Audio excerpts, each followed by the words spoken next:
राधे राधे दोस्तों। बात भगवान राम के जन्म से पहले की है, जब भील आदिवासी कबीले के मुखिया अज के घर बेटी पैदा हुई थी। उसका एक नाम शर्मणा और दूसरा नाम सबरी रखा गया था। सबरी की माँ इंदुमती उसे खूब प्यार करती थी। बचपन से ही सबरी पशु पक्षियों की भाषा समझकर उनसे बातें करती, और जब सबरी की माँ उसे देखती तो कुछ समझ नहीं पाती थी। कुछ समय बाद एक पंडित ने सबरी के परिवार को बताया कि वो आगे चलकर सन्यासी बन सकती है। इस बात का पता चलते ही सबरी के पिता ने उसका रिश्ता तय कर दिया।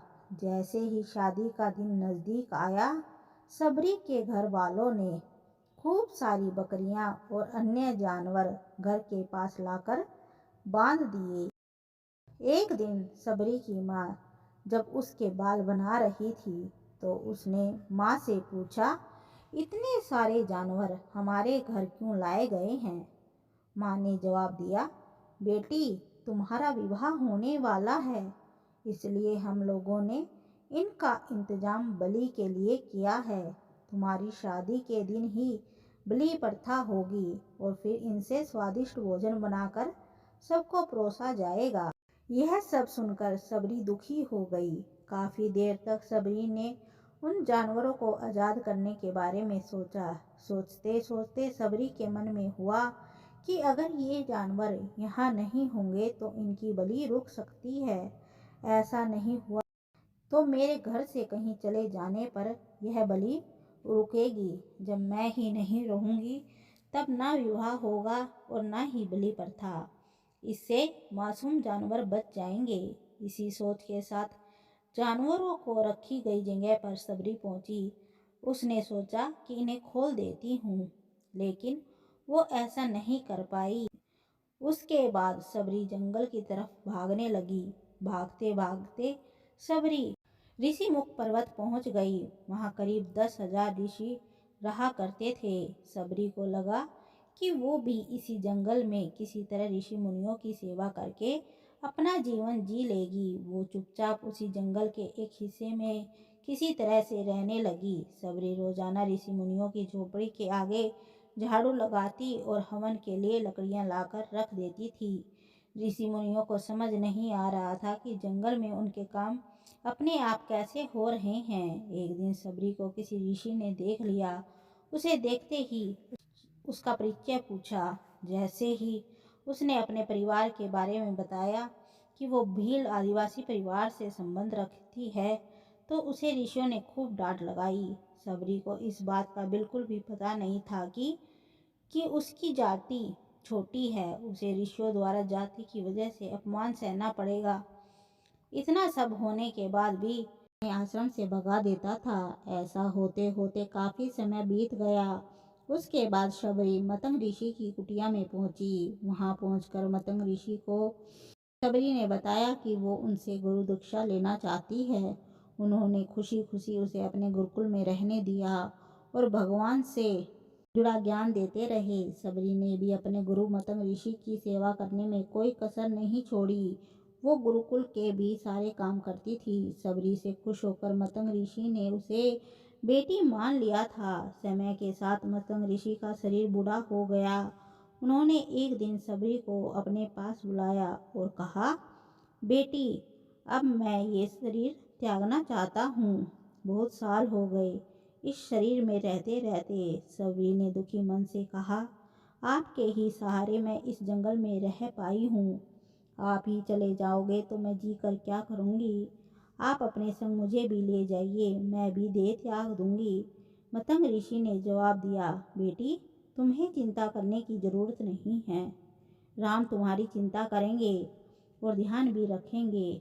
सबरी ने राम का नाम सुनने के बाद पूछा, वो कौन है और उन्हें मैं किस तरह से ढूंढूंगी? मतंग ऋषि ने बताया, श्री राम कोई और नहीं, भगवान हैं। वे तुम्हें सारे अच्छे कर्मों का फल देंगे।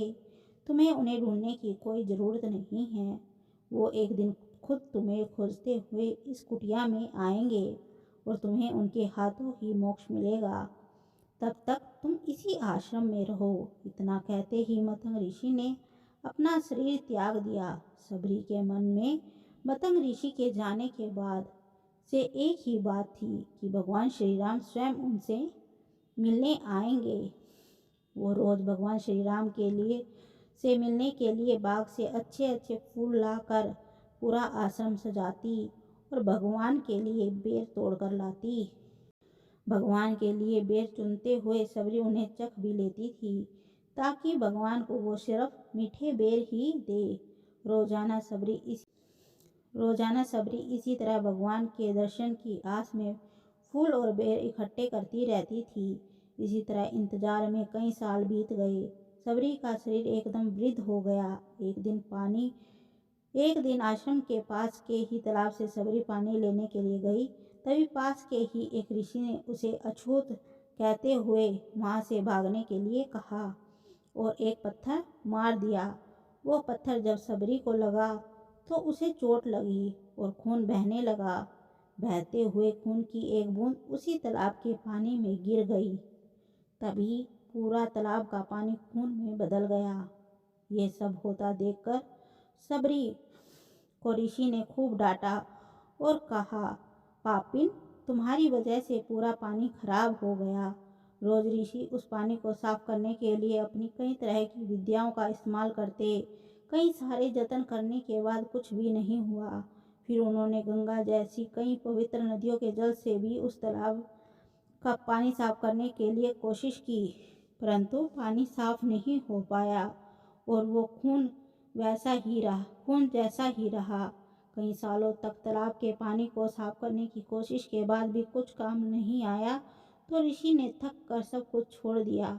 इस घटना के कई सालों के बाद भगवान श्री राम अपनी पत्नी सीता के हरण के बाद उन्हें ढूंढते हुए उसी तालाब में पहुंचे। ऋषि मुनियों ने उन्हें पहचान लिया। भगवान को वहां देखकर ऋषियों ने तालाब का पानी साफ करने के लिए भगवान को अपने पैर उसमें डालने के लिए कहा, लेकिन पानी जैसे का तैसा ही था। ऋषि मुनियों ने भगवान से भी कई अन्य जतन करवाए, लेकिन वो पानी जस का तस खून जैसा ही रहा। तब भगवान ने ऋषियों से पानी के रक्त में बदलने की कहानी पूछी। तब ऋषि ने सबरी को पत्थर मारने वाली सारी बात बता दी। उसके बाद कहा कि वो महिला ही अपवित्र है, छोटी जात की है, इसलिए ये सब हुआ है। उसी वक्त भगवान श्री राम ने कहा, ये सब आप लोगों के खराब वचनों से हुआ है। सबरी को इस तरह के शब्द बोलकर आप लोगों ने उसे नहीं बल्कि मेरे दिल को घायल किया है। इसी घायल दिल के रक्त का प्रतीक यह तालाब का लाल पानी है। आगे भगवान राम बोले, कहाँ है वो मैया, मैं उनसे मिलना चाहता हूँ। तब तक सबरी उसी तालाब के पास पहुँच जाती है। इस दौरान सबरी के पैर को ठोकर लगती है और कुछ धूल उस तालाब में गिर जाती है। तभी सारा पानी साफ हो जाता है। भगवान सबसे कहते हैं कि देखिए, आप लोगों ने क्या कुछ नहीं किया था, लेकिन पानी साफ नहीं हो पाया। अभी सिर्फ इनके पैर की थोड़ी सी धूल ने ही तालाब का पानी साफ कर दिया। भगवान राम को सबरी पहचान चुकी थी। उन्हें प्रणाम करके सबरी ने कहा, भगवान, आप मेरे साथ कुटिया में चलिए। भगवान भी खुशी खुशी सबरी के साथ चल पड़े। फूलों से सबरी ने भगवान राम का स्वागत किया। वो सीधे बेर तोड़ने के लिए भाग गई और चक कर उनके लिए बेर लेकर आई। उन्होंने बड़े ही प्यार से भगवान श्री राम और उनके भाई लक्ष्मण को बेर दिए। भगवान श्री राम ने भी उतने ही प्यार से उन बेरों को खाना शुरू किया। तभी बेर देखकर मुंह बनाते हुए लक्ष्मण ने कहा, भैया, ये बेर झूठे हैं, इन्हें आप कैसे खा सकते हैं। भगवान ने जवाब दिया, लक्ष्मण, ये झूठे नहीं हैं, बल्कि बहुत मीठे हैं। सबरी माई हम सब के लिए ये बहुत प्यार से तोड़ कर लाई है। इतना कहकर भगवान राम प्यार से उन बेरों को खाने लगे। भगवान ने जाते हुए सबरी माई से कहा, आप मुझसे जो चाहे वो मांग सकती हैं। सबरी ने उन्हें कहा, मतंग ऋषि के कहने पर मैं आज तक सिर्फ आपके दर्शन करने के लिए जी रही थी। अब आप मुझे मोक्ष प्रदान कीजिए। मैं अपना शरीर आपके सामने ही त्यागूंगी। उसी वक्त सबरी ने अपना शरीर त्याग दिया। भगवान राम ने अपने हाथों से उनका अंतिम संस्कार किया और सीता माँ की खोज में आगे बढ़ गए। इस तरह से ऋषि मतंग की बात सच साबित हुई और सबरी को भगवान श्री राम के दर्शन भी हुए। तभी से भगवान राम को सबरी के राम भी कहा जाने लगा। सच्ची श्रद्धा हो तो भगवान के दर्शन जरूर होते हैं। जय जय श्री राम। धन्यवाद दोस्तों। अगर आपको यह वीडियो अच्छी लगी हो तो हमारे चैनल को सब्सक्राइब कीजिए, लाइक कीजिए और शेयर कीजिए।